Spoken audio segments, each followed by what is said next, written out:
감사합니다. 참 좋아하는 찬양인데 불러주셔서 제가 다 기쁘네요.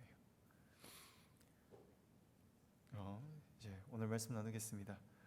오늘도 주님을 사랑하셔서 예배 자리에 나오신 여러분들에게 주님 사랑이 가득하기를 간절히 소망합니다.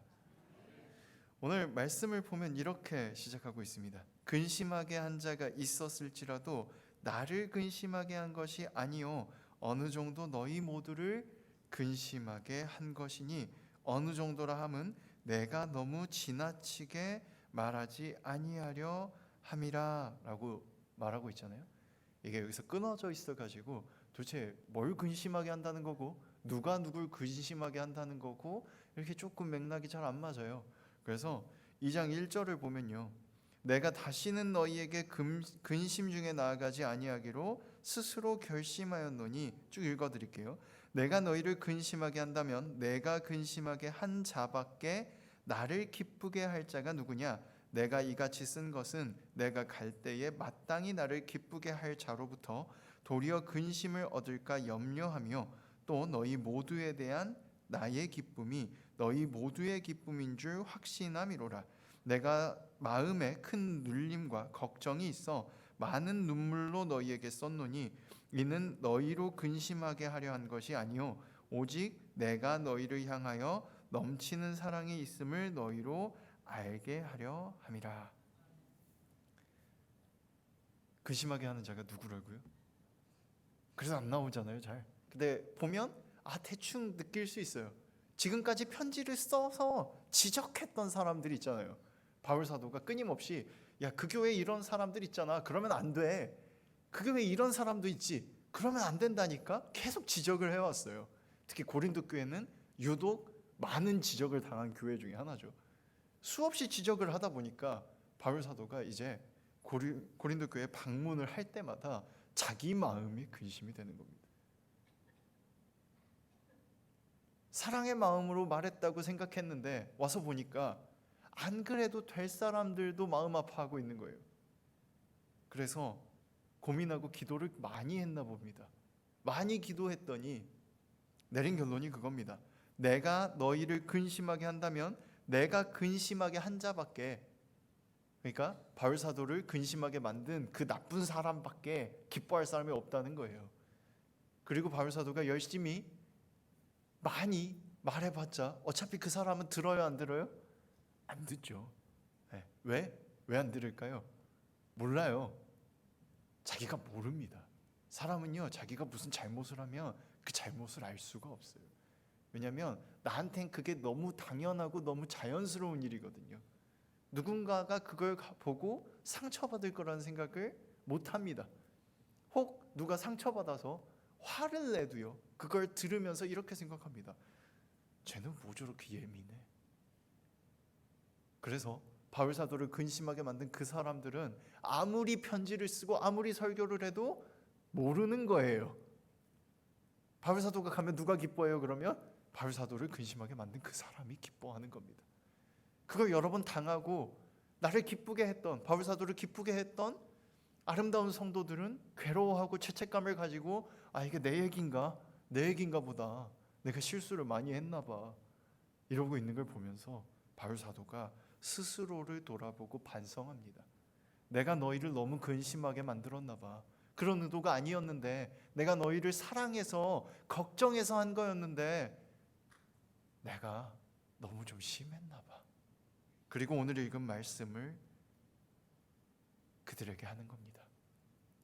내가 근심으로써 나를 근심하게 한 자가 있어도 내가 근심함으로 그걸 지적하고 말하면 너희 모두 다 근심하게 되니까 그 사람이 이미 너희들을 힘들게 하고 있는데 나까지 너희들을 힘들게 할 필요가 없다고 생각했어.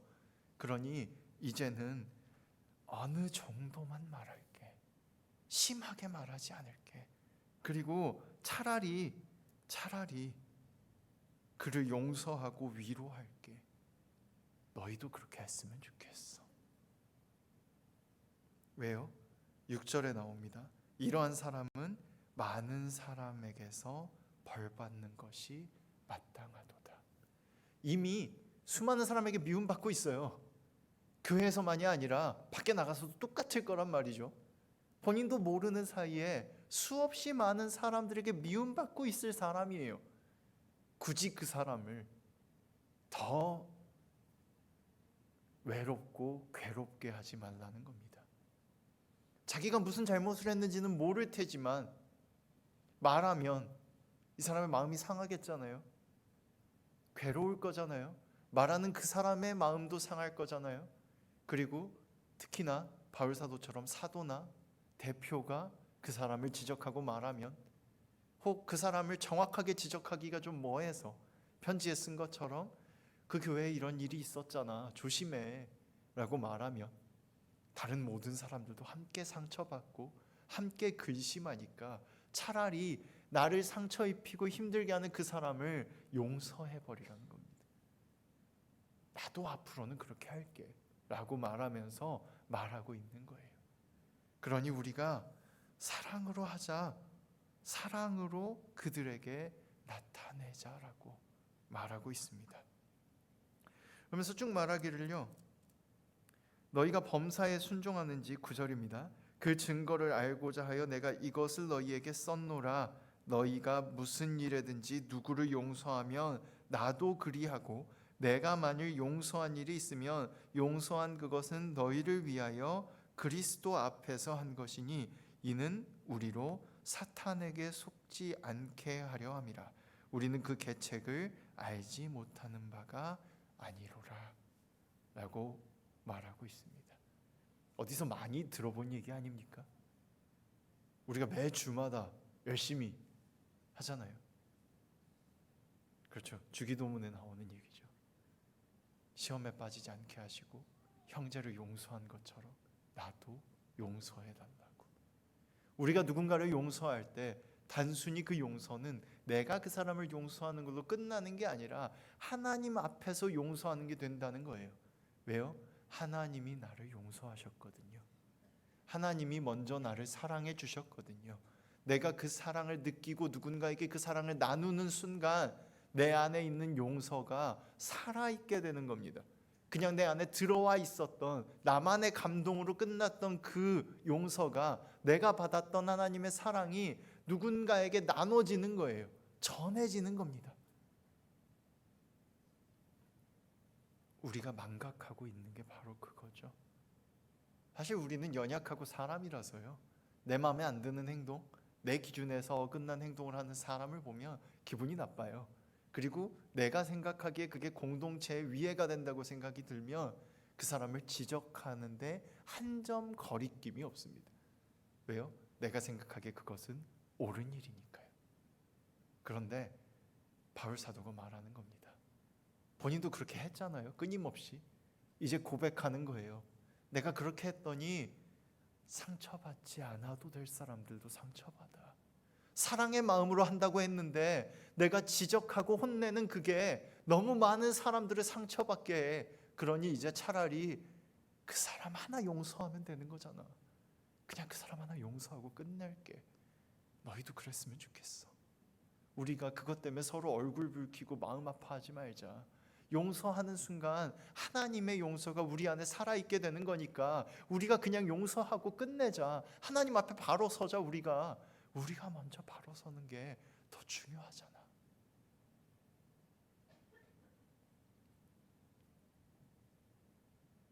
우리는 사실 다 알고 있잖아요.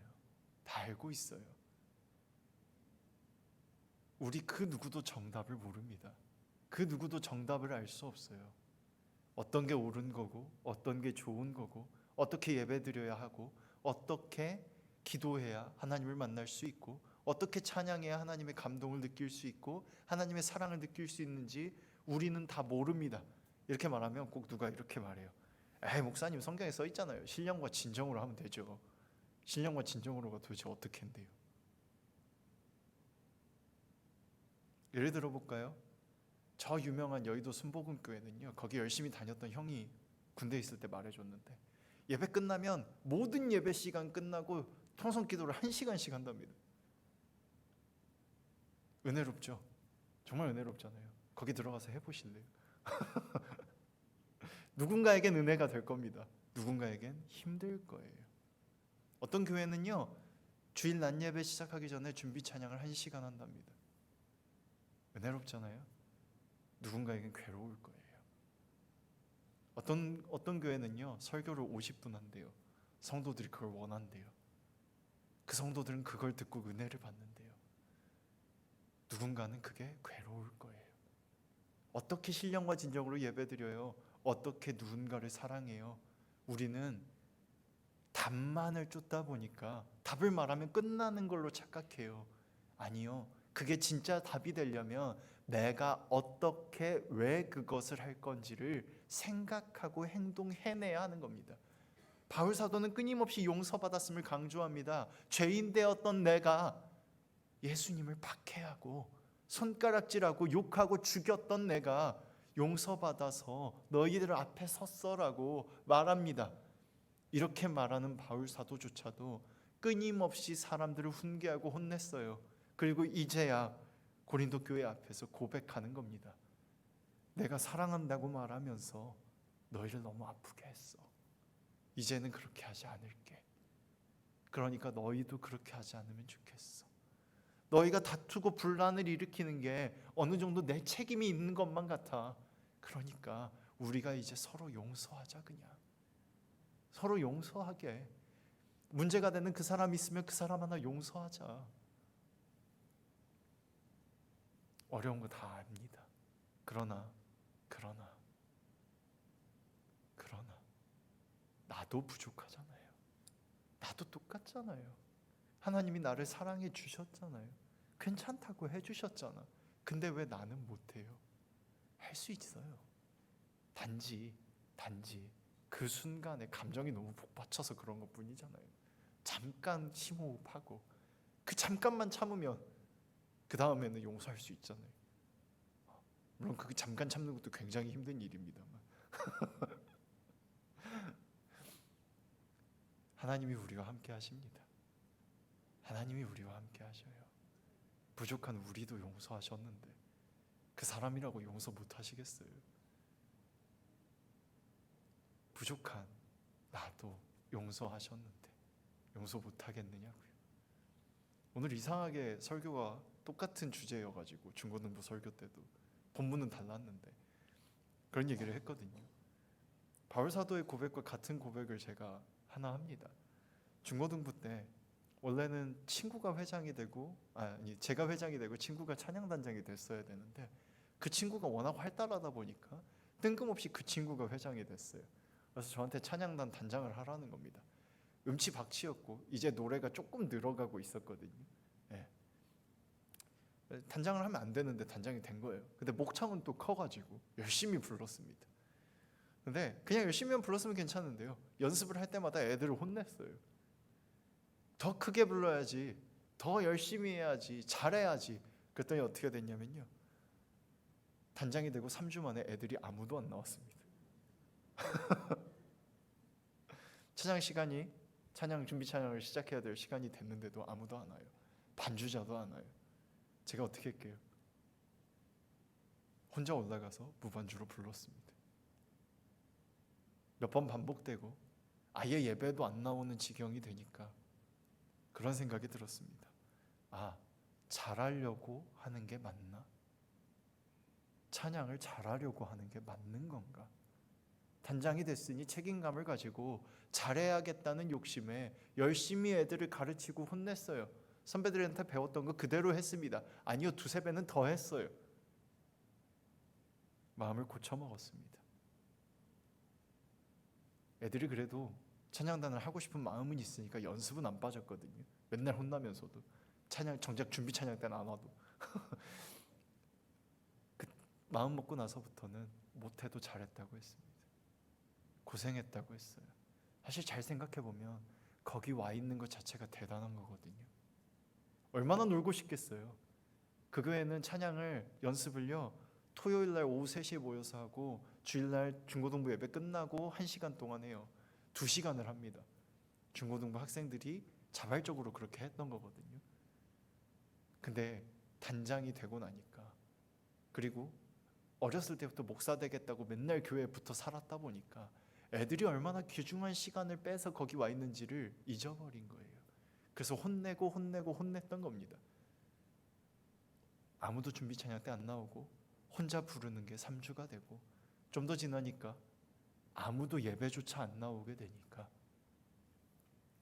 애들의 마음을 헤아리지 못했구나라고 생각했습니다. 나는 음치의 박치였고, 그때는 지금 정도로 노래를 부르지 못하고 겨우 음만 따라가는 수준이었거든요. 박자는 맨날 틀렸고, 그런 사람을 단장이라고 세워놨는데 자기가 더 못하면서 맨날 혼내. 얼마나 애들이 기분이 나빴겠어요. 연습 때 나와서 못해도 잘한다고, 열심히 했노라고, 괜찮다고 말하고, 좀 안 맞았어도 괜찮다고 했더니 애들이 조금씩 자기들이 찾아서 열심히 하기 시작하더라고요. 제가 아파서 목소리가 한마디도 안 나와도 자기들이 더 크게 불러주더라고요. 재밌다고 하더라고요. 마음이 없는 게 문제가 아니라 마음이 있다는 걸 의심하는 게 문제였던 거예요.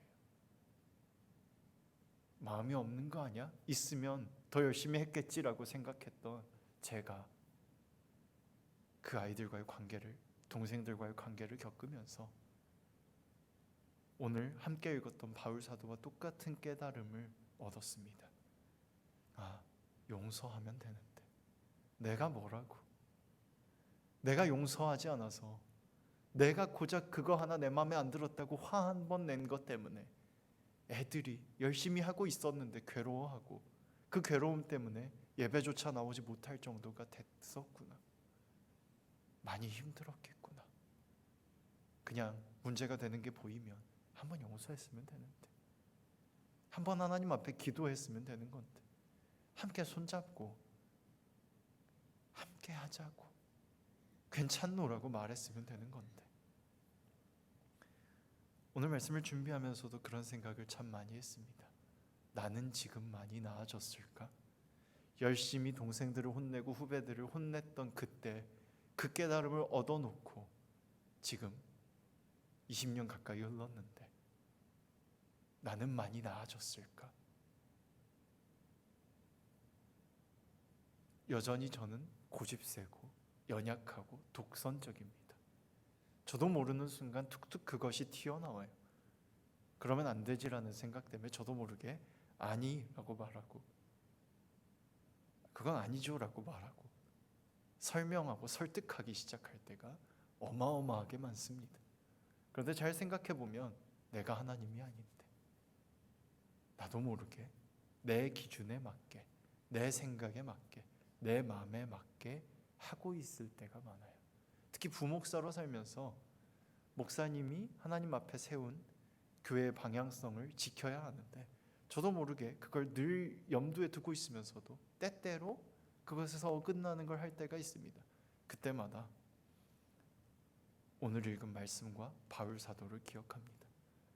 그래, 내 욕심대로 하는 게 아니지. 하나님 앞에서 해야지.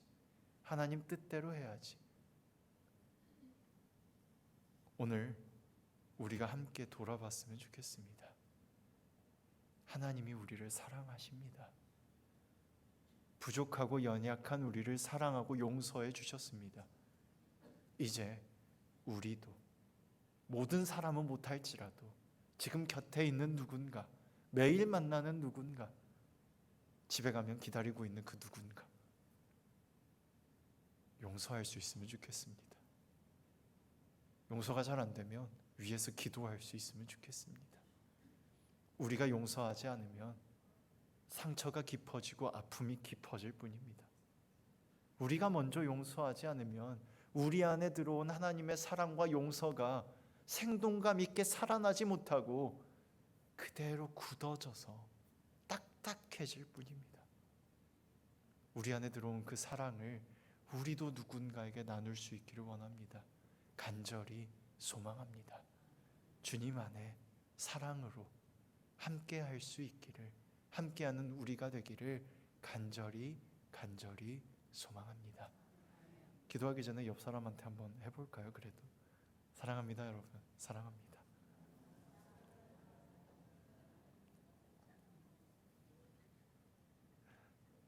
감사합니다. 사랑합니다. 기도하겠습니다. 우리의 연약함을 아시고 사랑해 주신 하나님 감사합니다. 우리를 이끌어 주셨습니다. 인도해 주시고 또한 용서해 주셨습니다. 우리의 연약함을 아시고도 용서해 주셨음을 기억합니다. 이제 그 사랑을 조금이나마 나눌 수 있길 원하오니 함께하여 주시옵소서. 우리 마음에 용기를 주시고 입술을 열어주셔서 손을 움직여 주셔서 훈계하는 것이 아니라 용서하고 사랑을 나누며 이해하고 기다릴 수 있도록 믿어줄 수 있도록 주님 도와주시옵소서. 불안을 이기게 하여 주시옵소서. 사랑으로 이끌어 주시는 줄 믿으며 예수님 이름으로 기도합니다.